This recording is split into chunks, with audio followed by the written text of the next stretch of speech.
Hello everyone, I want to welcome you all to Aquava Canada channel. Thank you so much for subscribing and thank you so much for liking our videos.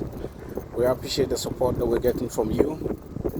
If this is your first time, or for those of us just seeing our videos for first time, we're asking that you subscribe to that channel. Hit that subscribe button just beneath the video that you're watching, and make sure to post your comments. Your comments are always welcome. We want to hear from you and we want it to be interactive. Feedback is very, very essential. So give us comments and make sure that you share the video with your friends and all your loved ones, your contacts, everyone. Let everybody hear about what we are doing. So today we're going to be discussing a few follow-ups. I've got a couple of messages coming from people asking us to do follow-ups on the episode that we did, that we interviewed the Ghanaian student who was stranded, sort of caught in the middle of, in between her transit, trying to use other routes and other means of coming to Canada. If you recall, I'll just give you a feedback. She was traveling from Ghana and she flew to Montreal, which is the main destination entry into Canada. And when she got to Montreal, she thought she could get a train or even a bus to bring her to Fredericton, where she was supposed to have been schooling. Unfortunately, she was stranded in between, and we know the story. The video is just on our page. You can go and look out for that. So on the back of that, people have been sending a couple of messages and asking us questions. Apparently, there are a lot of people who are going through similar situations, even to the extent of airlines delays and all that, and it hasn't been easy for most of them. Unfortunately, people had to still sleep in the airport for like 2 days, 3 days, which is really bad. I mean, really, really bad. And so we wanted to do this video just to help you, prepare you properly for that journey that you are looking forward to making. If you recall, we did a video on how to prepare for that trip that you're looking at, how to prepare for your travel. Please go watch that video. A lot of information was shared, but we're going to take our time and take it one after the other here so that it makes it easy for everyone. And we're doing this, sorry, but I'm actually doing this outside, so you might see a little bit of glare and the sun and all that. It's nice out here, really nice. We are almost in fall, like just a week, and we're in fall, but it's still sunny. It's been raining all day, but it's still sunny today, so we're enjoying the fall weather. So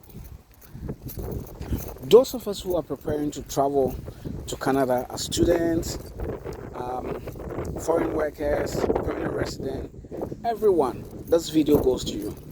So please tell a friend to tell another friend to just take a time to just watch our video, and we'll be able to share that information with people so that they don't get caught up in that situation. Now, moving on. People are looking for ways to travel. You're booking your tickets, and for students who are coming in January, look, this is the time to buy the ticket.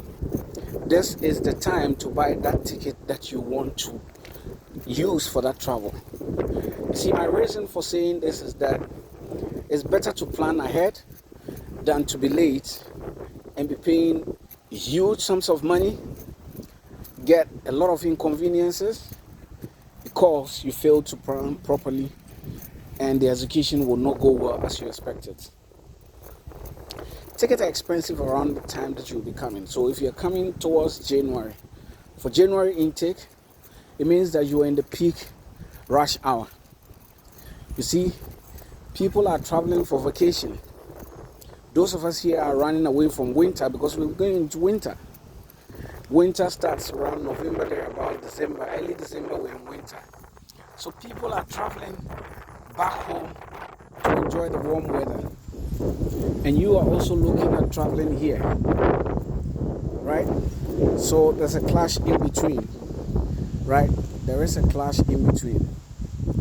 And I'm going to touch on these to be able to help you so that you don't spend too much money and don't waste the money, okay? Okay, so now I'm inside. Now the weather is warm inside. So what I was talking about is you're looking to travel in January and you're looking to come into school to start that school journey. Start planning for the trip now. Tickets are very expensive. Anyone traveling from October, November, December, tickets are expensive.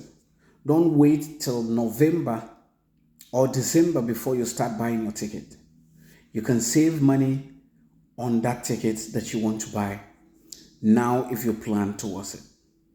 So one, prepare for it. Look for options. And the mistake that most of us do is we stick to just one and then they fail us. So look for options. Check 2 or 3 airlines. Look at their routes. Any airline that is taking you to more than 2 countries, don't book for that airline. I repeat, any airline that is taking you to more than 2 countries, don't book with that airline. What do I mean by that? So let's say you're coming from Ghana, where I come from, and you're looking into coming into Canada. At most, you want to connect through Europe, and then from Europe, it's bringing you straight away into Canada. So you would have entered just one country, and then you are in Canada. Avoid going through places where you do not have transit visas. So people have connecting flights, taking them to US, thinking it's cheap. If you don't have a transit visa, you will be refused entry and you might be returned back to your country because you cannot cross there. Everyone traveling through US, whether transit, whatever the situation is, you require a visa to be able to enter. Okay? Avoid going through 2 European countries before you get to Canada or you get to your final destination. If you don't have a Schengen visa for Europe, you will be returned. You will not be allowed to enter any second European country. Because mind you, if you touch on the first one, that's the first point of entry, to get to the second one, you have to exit to get in. So do not go into such situation. Don't go into 2 countries. That will delay your flight. Now, when booking your flight, make sure you're connecting your flight to your final destination. What do I mean by that? You're coming into New Brunswick. You're coming to Moncton. You're coming to Dieppe, Fredericton, Shediac, whatever it is. Make sure you put your final destination as the final place that you are landing. So you're starting from Accra, Ghana. You put Accra, Ghana as the destination of country that you are traveling from. So travel to country, which is the final destination, put in Moncton, New Brunswick, which will be the final destination country. The system that they have would route the airline and connect you to the various ports. So it would show you that you're connecting through Europe, this country, and then from Europe you come to Ontario, or you come through Quebec, which is Montreal or Toronto. So 2 major airports, Toronto or Quebec. And then it brings you to wherever you're going. And for most of us are complaining about the transit or the connecting provinces. Majority of the people will attest to you that Montreal is slightly easier to travel through. So it's easier to travel through Montreal than it is to travel through Toronto. So I would encourage you, my advice is try and book your tickets. If you can, connect through Montreal. It is a bit easier. You ask me why, I don't know. It is easier to connect through Montreal. So try and connect through Montreal. By preparing, if you're coming to school in January, don't come to Canada in September this month or early October. It might be too early. Other people have made that travel arrangement. It worked for them. It doesn't mean that it will work for you. The reason is that we all know that we're going into winter. If you come here by October, how are you going to survive? You're going to only start in January as a student. At most, you can come in 1 or 2 months ahead, which is fine because you will have ample time to prepare for your immigration document, you have to get your permit, you have to get your SIN registration, you have to get your bank account, you have to go do your school registration, you have to get accommodation and all that. So it will be easier for you. The next thing that you want to also do once you get your ticket is to start working towards accommodation. Look, there is no available accommodation for even students who are here in Canada. They are struggling and they are trying to get accommodation and they don't get it. It is hard to find. We're having lots of people coming, tons of people coming without accommodation. Please try to make some arrangement. Find some contact. Use Google, go onto Facebook. Check for any association that is available in wherever country that you're going to. Check for any organization that helps. Check for any people that connects and can help you. Get contacts. Ask about it. Don't expect to be picked at the airport and also to now go and be looking for accommodation for you. You put so much stress on the people who are helping you. So please, you have booked your tickets. Next thing is to start looking for accommodation. Find the appropriate accommodation. Make sure you make payment. And I indicated to you that accommodation, you have to pay first, which is the security deposit of 1 month payment. And then once you're coming in, you pay for the month that you're staying in.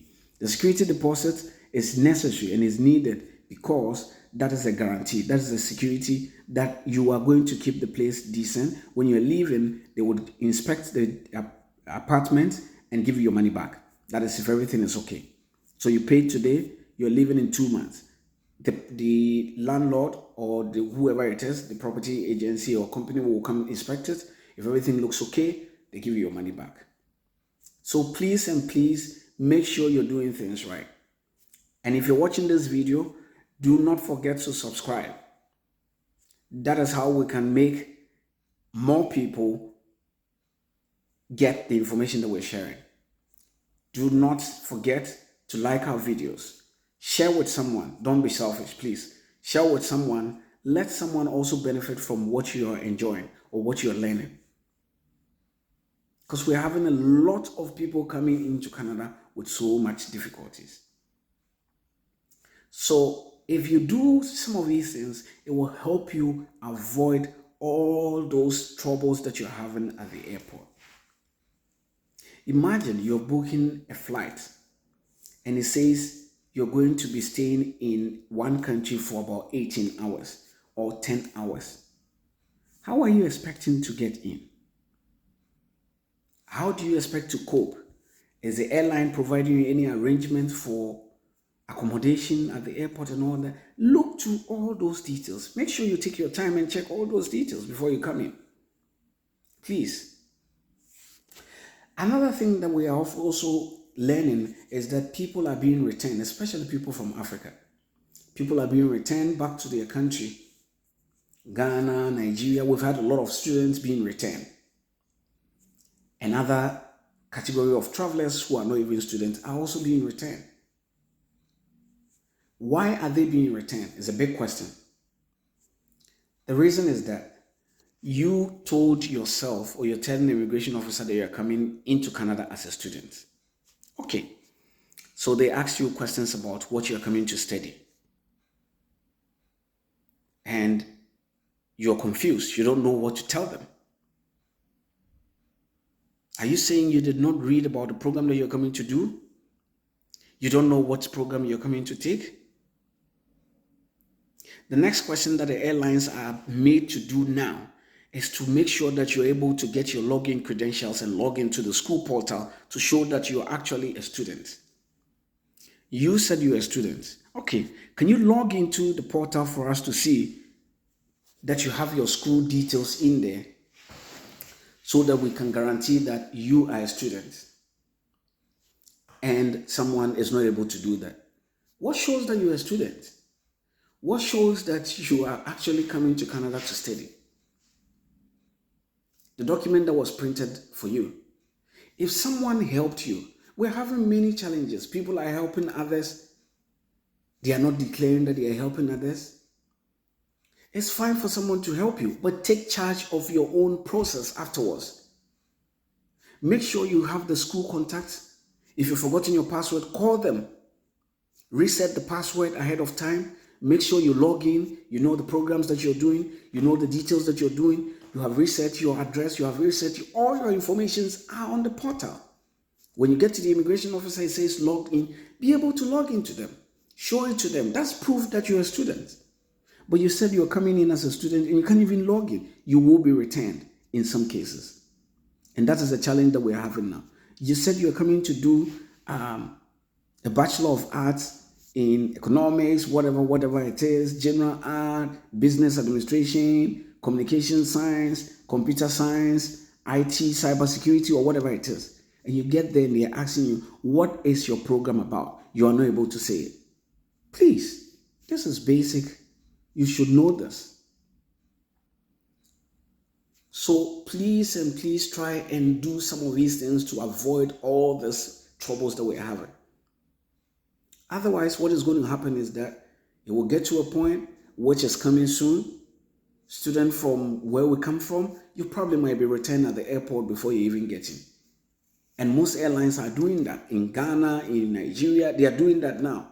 Show proof of your payment. Show proof of your enrollment. Show proof of your school access. And you have to log in.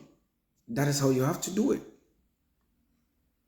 And for those traveling into Canada who have visitor's visa already and they are students, when you're traveling, you have to travel from the destination, the initial journey as a student. Don't use visitor's visa to travel in and when you get to Canada, tell them that you're a student. It doesn't work like that. You have to be consistent with your declaration. You are coming in as a student. Start from wherever you're coming from as a student. When you get in here, you'll process your study permit for you. It will be issued to you. I hope these things will help because we want to avoid the situation that we find ourselves currently, which might be worse. You're coming in January for January semester. Prepare for some warm clothes like jackets, sweaters, because the weather is not constant, it's not consistent. It's going to change, either be raining or be snowing. So at least get some warm clothes that will keep you warm. So that from wherever you are from the airport and when you are picked to your destination, you will at least stay warm and keep warm a bit. I know this is going to help a lot of people, so share it. Why don't you share that video? Share that video with a friend. Subscribe to our channel. That is the subscribe button right there. Hit on it and subscribe now. If you haven't subscribed, subscribe now. Like our videos. Send us that comment. We appreciate the comments that you're bringing in and we are thankful for it. This is Akwaba, Canada. If you're searching us, it is Akwaba, Canada. Just search us on any platform and you will find us. Share with your friends so that they can learn from the experience of others. And for those of you who are going through challenges, I'm calling on you. Just send me a message and let us hear your side of the story. We want to share your experiences, not to embarrass you, but also to encourage others and for others to learn from those. So send me a message. We have our email indicated in there. When you send an email, we will contact you and be able to connect with you. Those of you who are in Canada here, those of you who are outside Canada who want some help or have gone through some situations and you want to share that story with us, we will be glad to share it. We will be glad to publish it. Just send us a message, leave us an email, and we will reach out to you and we can arrange that. Thank you so much for watching Akwaba, Canada. And we always continue to encourage you to subscribe to our channel. Thank you. We hope this will be helpful to others and yourself as well. See you another time. Bye-bye.